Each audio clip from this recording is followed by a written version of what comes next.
चंदनपुर नाम का एक छोटा सा बस्ती था, जहाँ बीना देवी नाम की एक महिला रहा करती थी। बीना देवी के पति का निधन 2 साल पहले ही हो चुका था। उसका एक ही बेटा था, राज, जिसकी शादी कुछ महीने पहले स्वाति से हुई थी।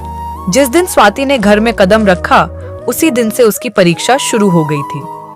सारे वो काम जिनकी स्वाति के घर में तारीफ होती थी, यहाँ वर्जित थे। बीना देवी को अपनी बहू की आदतें देख देखकर जलन होने लगती थी। बताओ अब क्या इज्जत रहेगी हमारी। बहू तो सारा दिन बस आराम करती रहती है और बाहर जाकर झांकती रहती है।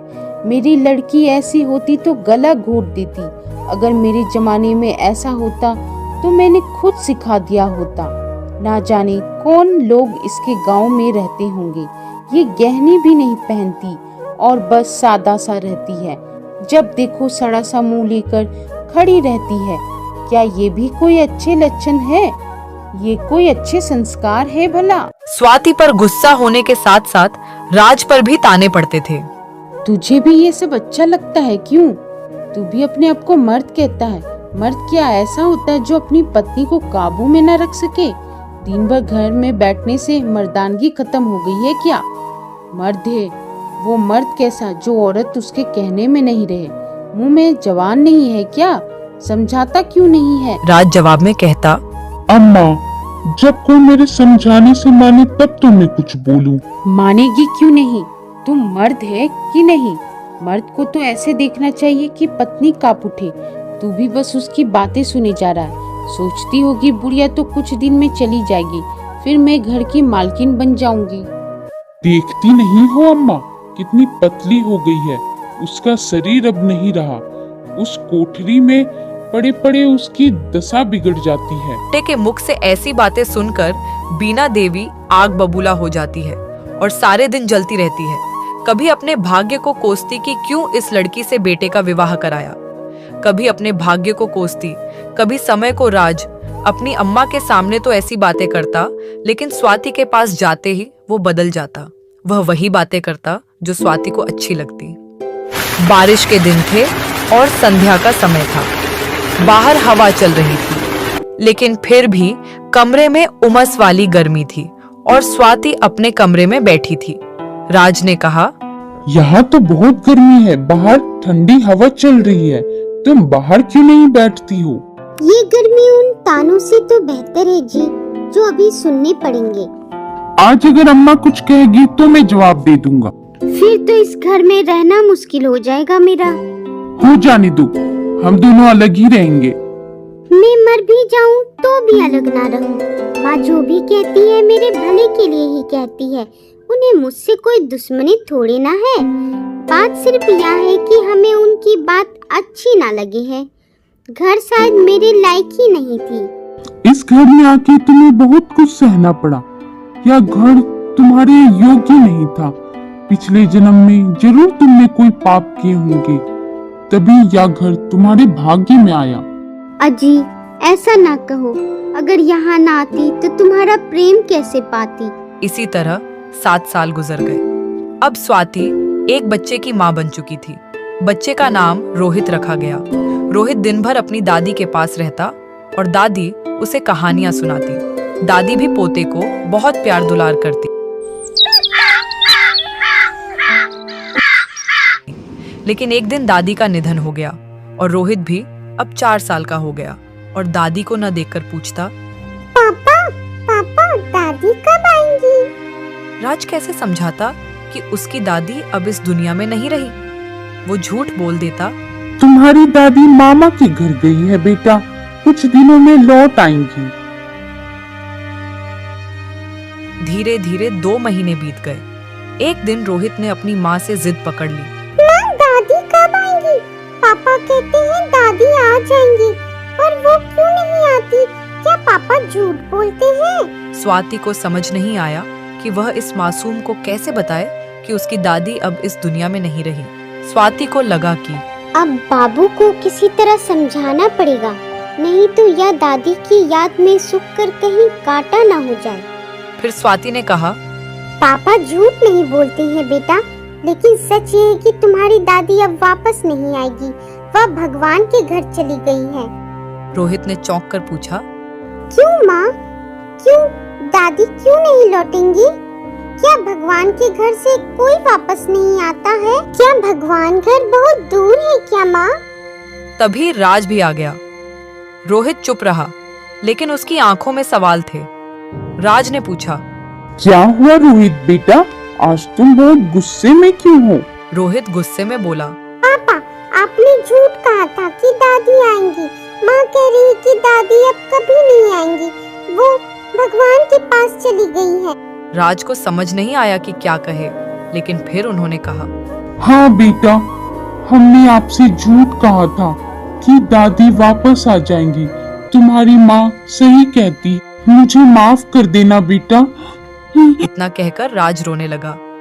राज को रोता देख स्वाति बोली, अगर आप ही रोने लगे तो बच्चे पर क्या गुजरेगी? कुछ नहीं, मुझे भी अपनी माँ की याद आ रही है। जब तक माँ थी हर वक्त डांटती थी और अब उनकी आवाज सुनने के लिए कान तरस रहे हैं। रोहित को समझ नहीं आ रहा था कि पिताजी क्यों रोने लगे। उसने कहा, अब हम दादी के बारे नहीं पूछेंगे पापा, आप मत रोइए। राज ने कहा, तुम अभी नहीं समझोगी बेटा, जब बड़ी हो जाओगी तब समझोगी कि भगवान के पास जाकर कोई क्यों नहीं लौट पाता है। रोहित ने जवाब दिया, पापा, जब मैं बड़ा हो जाऊंगा तो मैं भी भगवान के पास जाऊंगा और अपनी दादी को वापस घर लेकर आऊंगा। फिर दादी से भी कहानियाँ सुनूंगा। अंधेरा हो जाता है। ठीक है बेटा, अब सो जाओ तुम, रात काफी हो गई है। रोहित अपनी दादी को याद करते हुए सो गया। दादी, दादी, दादी।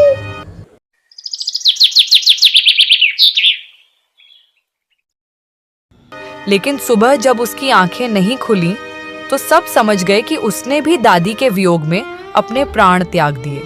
कुछ दिन पहले जहां घर में रौनक थी, वहां अब सन्नाटा छा गया था। स्वाति और राज दोनों टूट चुके थे। पहले माँ का निधन हुआ और फिर बेटा भी चला गया। स्वाति हर समय खोई खोई रहती। उसे ना अपने कपड़े बदलने का होश था, ना खाने पीने का, ना उसे घर की फिक्र थी, ना बाहर की। मुझे यहाँ से ले चलो, मैं अब और दुख सहन नहीं कर सकती हूँ, स्वाति कहती। राज भी बहुत रोया, यहाँ तक कि कई बार घर से भागने की भी कोशिश की, लेकिन धीरे धीरे उसने खुद को संभाल लिया। जब स्वाति रोती तो राज कहता, जिंदगी रोने के लिए नहीं है स्वाति, ईश्वर ने ही हमें रोहित दिया था और अब उस ईश्वर ने ही हमसे वापस ले लिया है।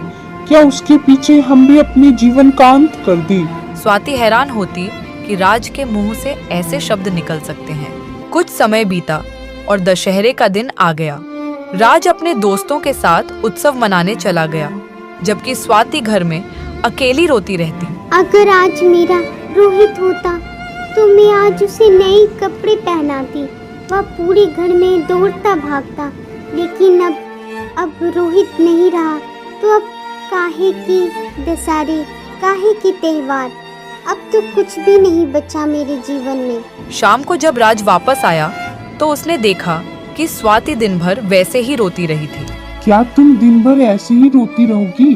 थोड़ा संभालो खुद को, कपड़े तो बदल लो। क्या तुमने अपनी हालत देखी है? स्वाति ने जवाब दिया, तुम जाओ अपने दोस्तों के पास, तुम्हें मेरी परवाह नहीं है। क्या दुनिया में सिर्फ हमारा ही बेटा गया है और किसी का बेटा नहीं जाता है क्या स्वाति?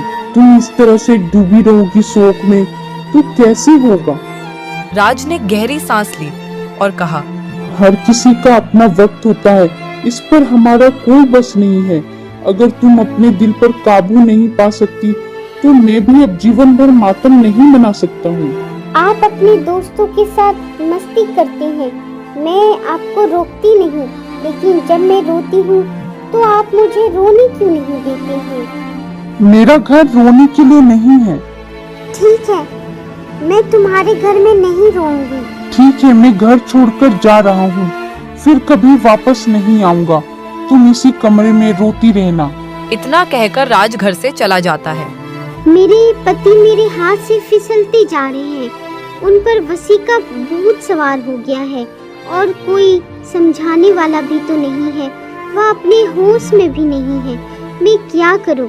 अगर मैं चली जाती हूँ तो थोड़े ही दिनों में सारा घर मिट्टी में मिल जाएगा और इनका वही हाल होगा जो स्वार्थी मित्रों की चंगुल में फंसे हुए नौजवान रईसों का होता है। कोई उल्टा घर में आ जाएगी और इनका सर्वनाश कर देगी।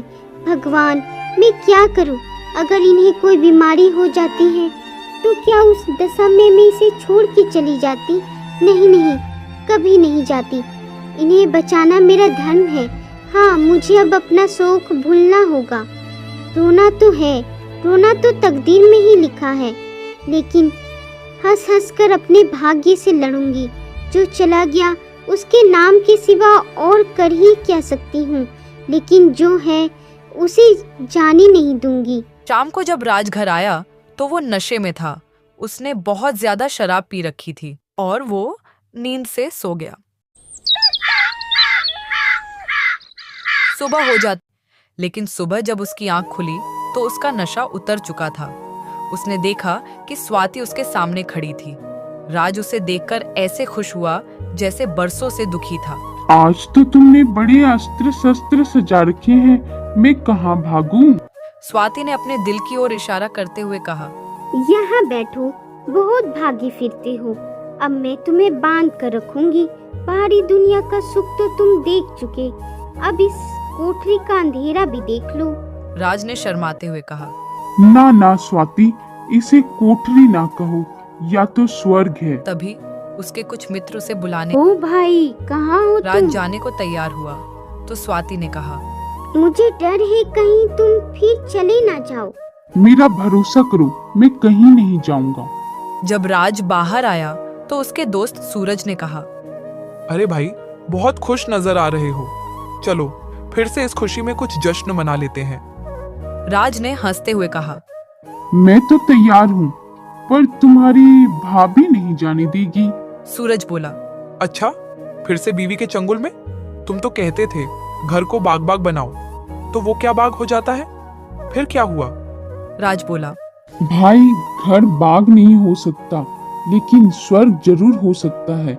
मुझे इस वक्त अपने आप पर बहुत शर्म आ रही है। जिस संतान के शोक में उसने अपने शरीर को मिटा दिया, उसी शोक को केवल मेरे एक इशारा पाकर उसने भुला दिया।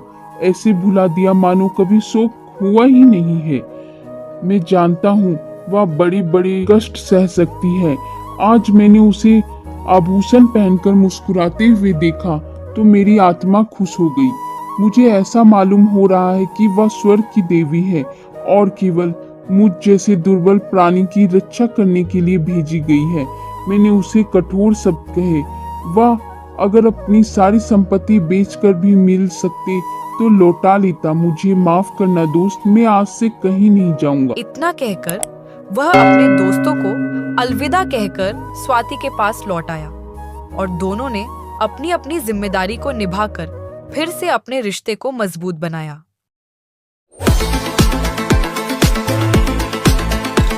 अगर आप ये चैनल देख रहे हैं तो सब्सक्राइब करें और भी प्लेलिस्ट में स्टोरी है, आप वॉच कर सकते हैं।